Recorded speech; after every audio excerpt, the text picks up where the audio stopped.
Welcome to another edition of Eye on the Issues. Today we are talking about the state of Wyoming in respect to the legislative session. The budget session just happened. Joining me now is State Senator Wendy Schuler from Senate District 15. Wendy, first of all, thank you for joining me. You're very welcome. I'm happy to be here. Happy to take a few minutes. It keeps me away from the dishes right now, so I'm good with that. There you go. So the budget session didn't end that long ago. I got to ask you, what's your impression? How did it go? Well, I mean, I'm usually a glass half full kind of gal. So I'm just going to say we did some good things. We did get a budget passed. It was a little scary. We just squeaked by in the Senate by 3 votes. And so we did get a budget. We did have to go to a conference committee and then a free committee, which I guess hasn't been done in over a couple decades, really, because we were so far apart between the House and the Senate. So there were a lot of things in the budget that I wasn't happy with, but I think overall we had a budget that I think we had to compromise on, and I think it's fiscally conservative. It might not be as conservative as what the Senate wanted, but the House, like I said, if you're going to get things done, you have to learn to compromise and find a happy medium, and we did. So, with that, our priorities besides the budget, was property taxes. Property taxes we heard about the last 2 years.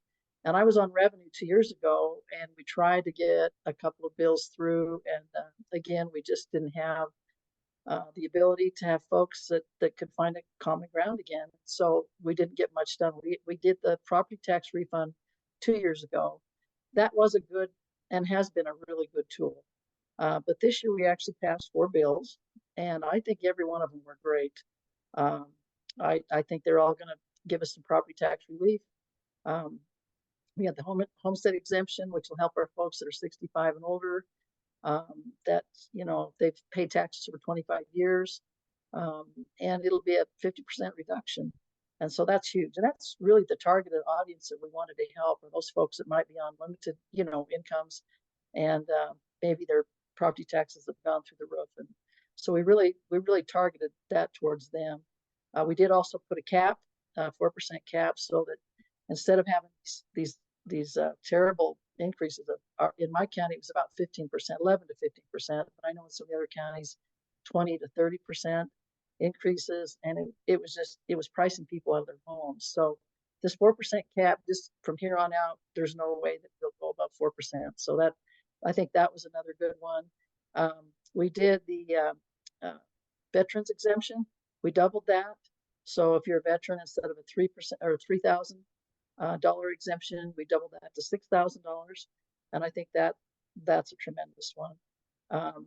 And then the one that people probably got the most upset about was the bill that the governor vetoed. We passed it in both the House and the Senate, and it was an exemption that would have probably helped most everybody to some degree. Maybe the folks up in Teton County, not all of them. And I think here's what I think happened with it. I think originally when it left the House, the Senate, it was supposed to be for 25% exemption for those folks that had $1 million homes on down. What happened somewhere along the way, it got bumped up to $2 million.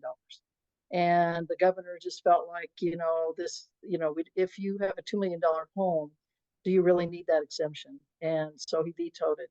And I really think that was the thing that caused that bill to go down. So I imagine it'll come back this next year. We'll probably take a look at it again, and it would be my advice to those folks that bumped it up to 2 million, to let's keep it at $1 million or below, and then try to catch those folks that are not long time renters, like the homestead exemption, and see if we can't get it back up on the table. So those were the major things. Gotcha. And so you said there were some things that you were not happy about with the budget. Could you explain a couple of those? Yeah, sure. I think what happened is sometimes people, if they don't get their individual bills through, then they try to kind of, I call it sneaking them back into the budget. And I don't think you should legislate your individual bills through the budget. I just don't think it's a good idea. I don't think it's kosher. I don't think it's the way to do things. If your bill gets, I had a bill. I only brought one bill this year. I had a feeling it might not make it, but I would dream of bringing a bill back through the budget and saying, okay, I think that's kind of a pork barrel attitude. I'm going to get something from my area, and I'm going to do it in the budget. And I just felt like that was not the way to go. So that, I guess, without specifying anyone in particular, there were just some bills that most of them got beat back, not all. But I just think we need to think about what the idea behind a budget is. It's supposed to be for the regular expenses of government and not for your little special project in your area. Sure. And if you want to have something like that in your area, then you need to bring your own individual bill and see if you can't get it through. So. Understood. Now, you are the chair of the Travel, Recreation, Wildlife, and Cultural Resources Committee. Tell me about the committee. Well, like I said before, this is the fun committee. I was so excited to be on this committee. I've been on corporations, I've been on labor and health, I've been on revenue. TRW is my favorite. It's because it encompasses everything I think that's good about Wyoming. The travel, the tourism, the recreation, all the great things that we have in Wyoming, because we have so many resources. And really, right now, tourism is our number two deal. And so we've got to take care of it and make sure that we're doing it right. So we did actually get one of the other real pluses this year. We got the Outdoor Tourism and Recreation Trust Fund bill. We actually passed the bill last year, but then this year we had to get the governance part of it, the administration part of it. And what it does is it just gives every county, every corner of the state, whether it be a private or county or government, area, it gives them a chance to bring forth proposals for things that they might want to do to enhance their recreation. And so whether it be, improving, trails, building a boat ramp, whether it be a bike trail, off-road travel, fishing area deals that we might need to improve on, whatever it is, the sky's the limit. And so we passed that last year. So it's $6 million. It came out of the recreation, or excuse me, out of the tourism fund. And I think that's the thing that's kind of cool about it. It didn't come out of general fund. So it's monies that are being basically paid for by our tourists. And so what we're doing is we're putting the money back into things that we think will enhance Wyoming, and enhance not only just for the tourists, but for our residents. So that was the huge thing that we got through, our TRW committee this year. I think that was probably the most important thing we did. In the future, what we're trying to kind of look at, of course, we always have to have updates from our game and fish folks. And there are some issues that we do have to take care of. Our first meeting will be in Cody, and we do have some issues, like apparently up around Buffalo Bill Dam with some type of invasive fish that's been, and that's usually how our invasive species get in. That somebody comes and they plant a fish that's not supposed to be there, that's not native to the area. So we're going to do a little, take maybe half of one day, go take a tour of that area and find out what's happening with that, and see what we can do to fix that. So we're going to take a look at that. And then, of course, Game and Fish also is in charge of all our wildlife. We did pass a few bills last year, but that will help our wildlife. But the thing that we're still seeing problems with are the overpopulation of elk, particularly in our private areas. But there are a few public areas where we just have too many elk. And so Game and Fish, we'll take a look at that and see if we can't come up with some innovative ideas as to how to deal with the overpopulation. Because what happens is they come in and they're they take forage that is there for cattle or other animals. And so and not only that, it's just not good for not only our private folks but for our public folks. And so whether we have to up our extend our hunting areas in some of the dates, or up the number of licenses, or whatever, we're going to take a look at that. We also are going to take a look at separating licenses for whitetail deer from our mule deer. And as many people probably know, in the state of Wyoming, the mule deer had kind of a tough time last year with all the snow, and we want to maybe separate those if we can get that legislation through, and see if we can encourage people to take more of the whitetail and less of our mule deer, but we're still working out all the details of that. So without throwing out any numbers or anything like that, that's another priority in that area. So we'll also take a look at preference points for hunting. That was actually brought forth by the Wildlife Task Force 2 years ago. It didn't get through, but we're going to kind of take a look at it, see if we need to tweak that and maybe come up with some better ideas for that. So that's pretty much game and fish. Those are some of the priorities that we'll take a look at there. And then with our state parks, we're going to take a look at maybe possibly looking at some other parks that maybe aren't parks yet, but we're going to take a look at and see if whether they are parks that we maybe can take on as a state agency. So there's the High Plains Arboretum in Cheyenne, Gray Rocks, which is over by Wheatland, and Ranch A, which is, gosh, I keep wanting to say it's by Grable, I believe. But anyway, we're going to take a look at those, get some information on those, and maybe we did a tour of the Arboretum last year. That has some real potential, but again, it comes down to money, and so that there's that. And then in terms of our cultural resources, because we're also in charge of that, we're going to get updates this first meeting from all of our folks in the humanities area. So it'll be Wyoming Arts Alliance. It'll be oh gosh, we got so many of them. Wyoming, excuse me.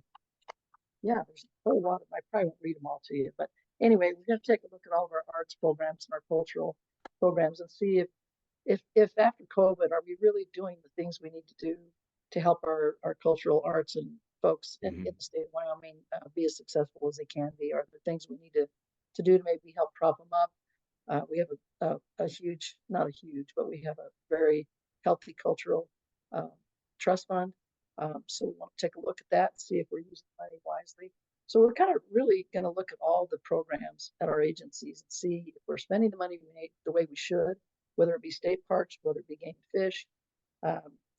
Somebody on the committee actually looked at maybe should we do a 50-year, look out? And I said, I'm not going to be here for 50 years, but how about we take a look at 10 years or something a little shorter and say, let's get a plan for 10 years down the road and say, we want to make sure that we're where we need to be in 10 years with all of our areas, all of our agencies and departments. Interesting. So let me ask you this. Is there money in the budget every year for parks, for state park acquisitions? Yes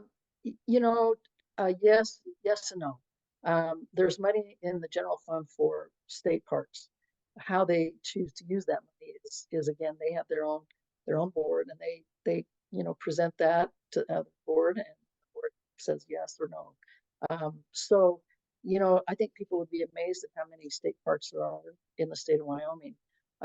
But they do everything from Fort Bridger State Park in my area to Guernsey to again Buffalo Bill State Park where we're headed.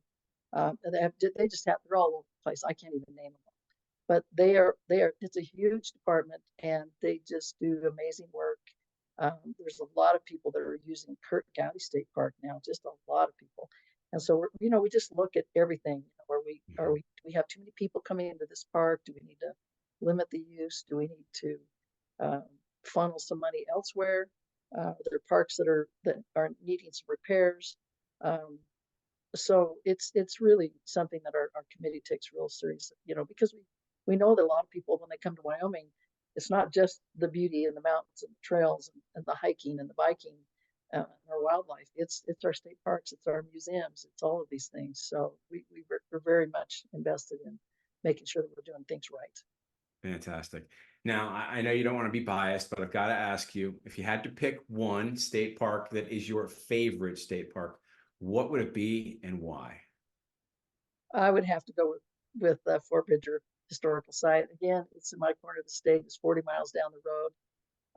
A major trading post back in the day when all of the pioneers were coming west. There's so much history there, and they're just doing a great job over there, and I love it. I still, I don't care if it's my grandkids or if it's school groups or whatever. I love to be over there and hear the history. And of course, I know quite a bit of it myself too, because some of my own family members came through that way. Picking the second one, that would be the tough part. I'm not sure which one I would pick after that, but I would have to go with Fort Bridger State Park. Nice, nice. All right, last question, and I really appreciate your time. What do you love most about living in the state of Wyoming? I think what I love most of all is the live and let live, the independent folks that live here. We're here to help each other. Our neighbors are always going to jump in and help each other, and they'll help other people too, that tourists out on I-80 or whatever. But we're very independent, and I do like that independence. I don't think people can tell us how to live, how to vote, how to do this or how to do that.